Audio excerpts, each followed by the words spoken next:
નમસ્કાર મિત્રો, અમારા વિડીયોમાં આપ સૌનું હાર્દિક સ્વાગત છે.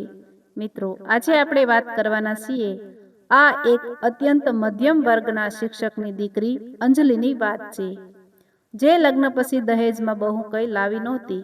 જો કંઈ લાવી હોય તો તે તેનું સુંદર મન અને વિનમ્ર સ્વભાવ હતો. અંજલિ અને અજયનો પ્રેમ લગ્ન હતો. તેઓ છેલ્લા 3 વર્ષથી એકબીજાને જાણતા હતા. અંજલિને જીવનસાથી તરીકે પામીને અજય તો ઘણો ખુશ હતો, પરંતુ તેની માતા સરિતાને પોતાની વહુ અંજલિ દહેજ ન લાવી હોવાની કસુઆટ સતાવતી હતી. સરિતાની સહેલી ઉષાના દીકરાના લગ્ન હજી ગયા મહિને જ થયા હતા. તેની વહુ દહેજમાં ખૂબ કિંમતી સામાન લાવી હતી. તેના આવ્યા પછી તો ઉષાના ઘરનો નકશો જ બદલાઈ ગયો હતો. ઉષાની શાન શોકત જોઈને દહેજની લાલસાએ અજાણતા જ સરિતાના અંદર પ્રવેશ કરી લીધો હતો. તે શકાશોધમાં તેની આંખો પોતાના ઘર માટે પણ તેવી જ કલ્પના કરી રહી હતી.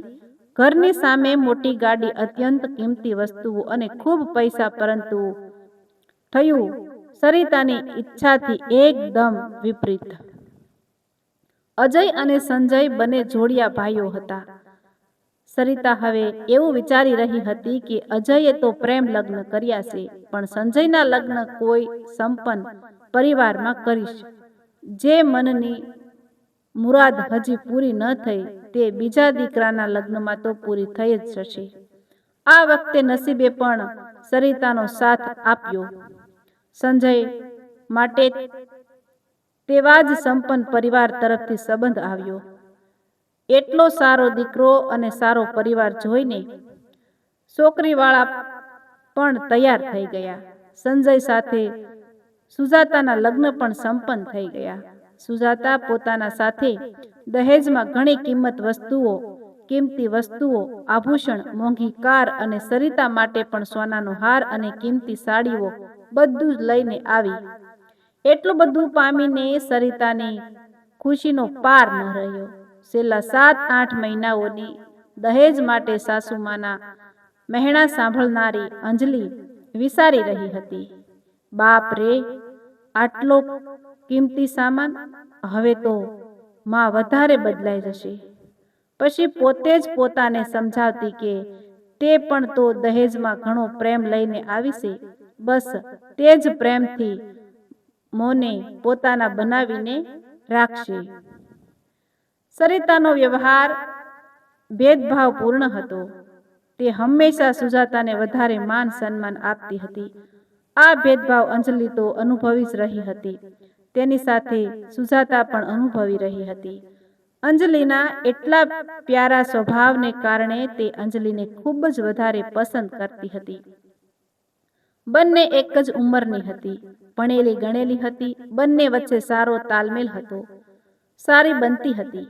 બંને બિલકુલ સહેલીઓની જેમ રહેતી હતી.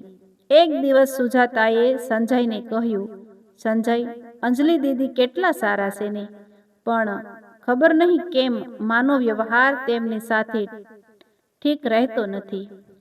દીદી હંમેશા હસતા રહે છે, ખુશ રહે છે. માની વાતોનું આમ તો તે ખોટું નથી લગાવતા, પણ દિલમાં તેમને આ વાતનું દર્દ તો અવશ્ય થતું જ હશે. તે કોઈને દેખાડતા નથી, પણ ખુદથી તો છુપાવી પણ નથી શકતા ને.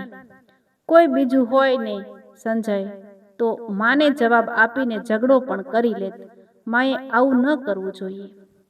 સંજય, મને લાગે છે આપણો આટલો સુંદર પરિવાર છે, તેવામાં તો ક્યારેક ને ક્યારેક તૂટી જશે. તું સાચું કહી રહી છે સુજાતા. મોકો જોઈને હું માને સમજાવીશ. જે રાત્રે સુજાતા અને સંજયમાં આ વાત થઈ તે જ રાત્રે ઘરમાં કંઈક બીજું પણ થયું. પોતપોતાનો રૂમ બંધ કરીને બધા સૂઈ રહ્યા હતા. હોલ અને કિચનની લાઇટ પણ બંધ થઈ ચૂકી હતી. સરિતાના પતિ વિજય ગાઢ નિંદ્રામાં સૂઈ રહ્યા હતા. ત્યારે જ સરિતાને તરસ લાગી. જોયું તો આજે અંજલિ પાણીની બોટલ રાખવાનું ભૂલી ગઈ હતી. સરિતા પાણી લેવા માટે ઉઠી અને રસોડા તરફ જઈ રહી હતી. ત્યારે જ તેમને અંજલિ અને જયની વાત કરવાની અવાજ આવી. તેમના પગ ત્યાં જ અટકી ગયા. તે કાન લગાવીને સાંભળવા લાગી કે આ લોકો આટલી રાત્રે શું વાત કરી રહ્યા છે. અંજલિ, તને શું લાગે છે? હું કંઈ જાણતો નથી? મારી પત્નીના વિનમ્ર સ્વભાવને શું હું ઓળખતો નથી? તું જ કહે તો પણ હું જાણું છું. આજે ફરી માએ તને કંઈક કહ્યું છે. પાણી હવે માથા પરથી પસાર થઈ રહ્યું છે. અંજલિ, મને લાગે છે હવે આપણે અલગ થઈ જવું જોઈએ. હું જાણું છું માને શું ખટકી રહ્યું છે. ના અજય, તું આ શું કહી રહ્યો છે? એવી કોઈ વાત નથી. મને મારી મમ્મીની યાદ આવી રહી હતી, બસ, અને કંઈ નહીં. એટલે મન થોડું ભારે થઈ રહ્યું હતું. જૂઠું ન બોલ અંજલિ. જીવન સાથી છું તારો. છેલ્લા 5 વર્ષથી તને જાણું છું. તને પ્રેમ કરું છું. મેં તને લગ્ન પહેલા આવું ઉદાસ ક્યારેય નથી જોઈ. તું આ બધું ક્યાં સુધી છુપાવીશ? ક્યાં સુધી ગુગળાઈને આ રીતે રહીશ? હું આજે જ મા સાથે વાત કરું છું. નહીં અજય, આપણે બધા એકબીજાના સુખ દુઃખના સાથી છીએ. આવી નાની નાની વાતથી નારાજ થઈને આપણે અલગ ન થઈ શકીએ. તારું વિચારવું ખોટું છે અજય. તે માં છે આપણા, તો કંઈ બોલી પણ દીધું તો શું થયું? પાપાજી પણ મને કેટલો પ્રેમ કરે છે. સંજય અને સુજાતા પણ કેટલા પ્રેમથી મારી સાથે વાત કરે છે, મસ્તી કરે છે. હું પાપાજીની અલગ થઈને રહેવાનું તો ક્યારેય સપનામાં પણ નથી વિચારી શકતી. અંજલિ, હું તારી એક નહીં સાંભળું. જો તારું વારંવાર અપમાન થશે તો હું સહન નહીં કરી શકું.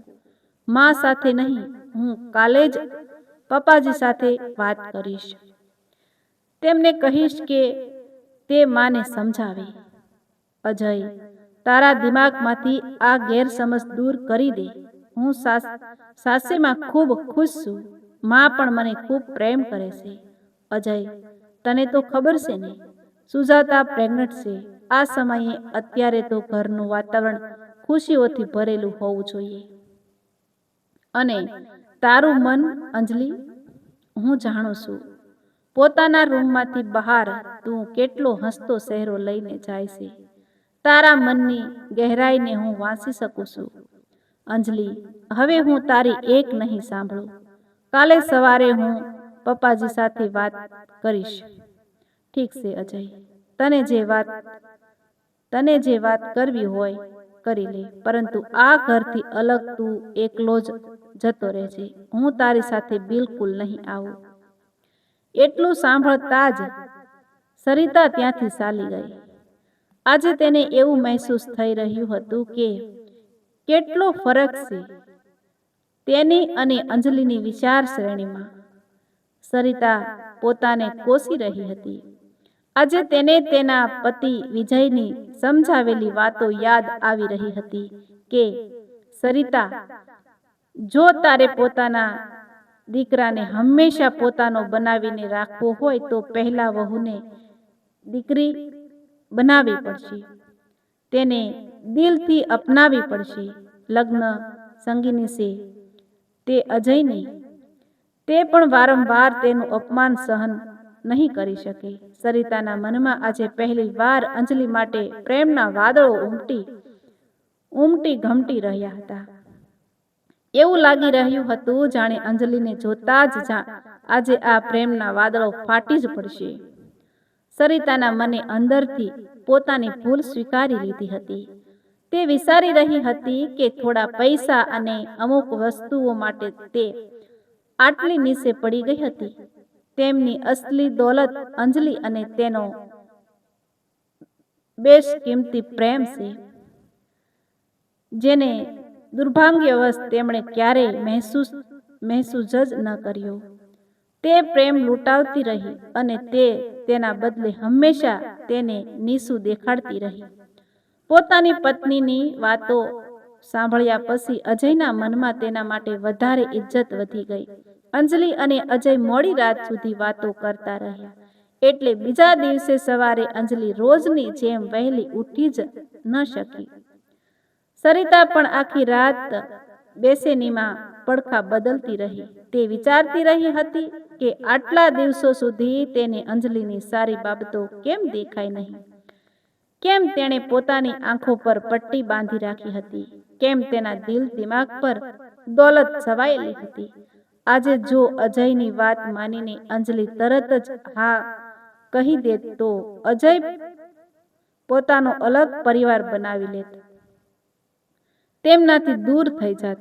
ત્યારે નિસંદેહ લોકો તેમને જ ખરાબ કહેત, ખાસ કરીને અંજલિને. પરંતુ તેની અસલી ગુનેગાર તો તે ખુદ જ હતી. આટલામાં વિજયે પડખું ફર્યું અને કહ્યું, સરિતા જાગી રહી છે કે શું? હા, શું થયું? થોડું પાણી પીવડાવી દે. પાણી આપ્યા પછી તે પાછી વિચારમાં પડી ગઈ. આટલી ભણેલી ગણેલી હોવા છતાં તેણે આ શું કરી નાખ્યું?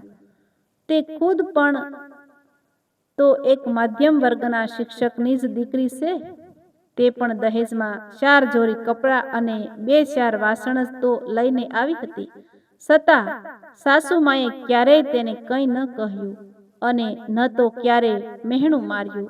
એટલું વિચારતા વિચારતા સરિતા ઉઠી બેઠી. તેણે વિચાર્યું કે હવે તેણે જલ્દીથી જલ્દી પોતાની ભૂલ સુધારવી પડશે. તેનો વ્યવહાર જેવો નાની બહુ સુસ્તા સાથે છે તેવો જ અંજલિ સાથે પણ હોવો જોઈએ. આ જ બધા વિચારોને પોતાના અંદર સંભાળીને સરિતા સવારે થતાં જ ઉઠી ગઈ અને આજે સૌથી પહેલા રસોડામાં પણ પહોંચી ગઈ. જેમ રોજ અંજલિ બધા માટે ચા બનાવે છે તે જ રીતે આજે સરિતાએ બધા માટે ચા બનાવી. ચાની ટ્રે લઈને સૌથી પહેલા તે અંજલિના રૂમમાં ગઈ અને દરવાજો ખખડાવ્યો. અંજલિ બેટા ઉઠો, દરવાજો ખોલો. અંજલિ ગભરાઈને ઉઠી અને દરવાજો ખોલ્યો. સામે સરિતાને જોઈ જે ચાની ટ્રે લઈને ઊભી હતી. અરે માં, તમે? મને ઉઠાડી દેત તો હું ચા બનાવી લાવત. કેમ બેટા, માં શું તારી? શું હું ચા બનાવીને ન લાવી શકું? સરિતાની અવાજ સાંભળીને અજય પણ ઉઠી બેઠો. અંજલિ આશ્ચર્યભરી નજરોથી સરિતાને જોતી જ રહી હતી. તેની આંખોની કીકીઓ જાણે એક જ જગ્યાએ અટકીને રહી ગઈ હતી અને તે ક્યાંક વિચારોમાં ખોવાઈ ગઈ હતી. સરિતાએ કહ્યું, અંજલિ બેટા, ક્યાં ખોવાઈ ગઈ? આ લે, અજય સાથે બેસીને ચા પી લે, નહીતર ઠંડી થઈ જશે. અંજલિ અને અજય પોતાની માનું નવું અને બદલાયેલું રૂપ જોઈને ખુશ થતા હતા. અંજલિને તો જાણે માગ્યા વગર ભગવાને બધું આપી દીધું હોય એવું લાગી રહ્યું હતું. આ પરિવર્તન એક જ રાતમાં કેવી રીતે આવી ગયું તે વિચારવા સમજવાની તેમણે કોશિશ પણ ન કરી. પોતાના અંદરના આ પરિવર્તનથી સુરિતાને એટલી ખુશી મળી રહી હતી જેની તેણે ક્યારેય કલ્પના પણ નહોતી કરી. પોતાના મનમાંથી દ્વેષ, લાલચ, ભેદભાવ તે બધું જ કાઢીને આજે સરિતા ખૂબ હળવું મહેસૂસ કરી રહી હતી. સરિતાને 2 વર્ષ લાગી ગયા. અંજલિને વહુમાંથી પોતાની દીકરી બનાવવામાં, લાલચમાં લપેટાયેલા દહેજના ઝાડને ઝડપથી ખતમ કરવામાં, દહેજમાં લાવેલા અપાર પ્રેમ પછી પણ અંજલિને 2 વર્ષ લાગી ગયા પોતાની સાસુમાનું હૃદય પરિવર્તન કરવામાં. પરંતુ તેણે તે કર્યું અને તે સફળ પણ થઈ. આ તેના પ્રેમની જીત હતી, તેના વિશ્વાસ અને વિનમ્ર સ્વભાવની જીત હતી. અજય વિચારી રહ્યો હતો કે આ અંજલિનું ધૈર્ય અને મોટું મન જ હતું જેણે આ ઘરને તૂટતા બસાવી લીધું. વિજય પોતાની પત્નીનું બદલાયેલું રૂપ જોઈને ખૂબ ખુશ હતા. સરિતા હવે જેટલો પ્રેમ સુજાતાને કરતી એટલો જ અંજલિને પણ કરતી. બંને વહુને એક જેવું માન સન્માન પણ આપતી.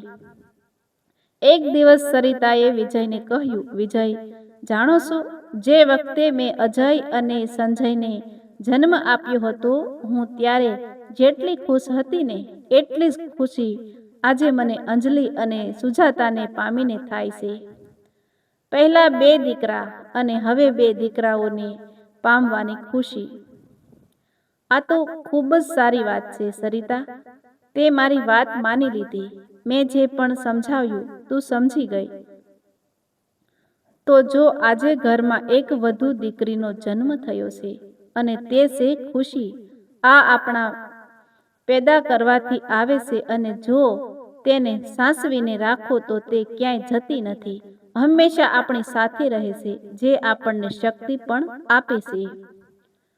સરિતા વિજયની વાતો સાંભળીને મુસ્કુરાઈ રહી હતી, પણ તેણે વિજયની આ ખુશીને બિલકુલ ખતમ ન થવા દીધી કે તે તેમના સમજાવાથી સમજી ગઈ. તે રાજને સરિતાએ રાજ રાખવો જ યોગ્ય સમજ્યો. દહેજમાં મળેલા પૈસા અને વસ્તુઓ કરતાં સંબંધોમાં પ્રેમ, આદર અને વિનમ્રતા વધુ કિંમતી હોય છે. ધૈર્ય, સારા સ્વભાવ અને સતત પ્રેમથી કઠોર મનને પણ બદલી શકાય છે. પારિવારિક એકતા, નાની નાની બાબતને કારણે ઘરને તૂટવા દેવું ન જોઈએ. એકબીજાના સુખ દુઃખમાં સાથ આપવો જોઈએ.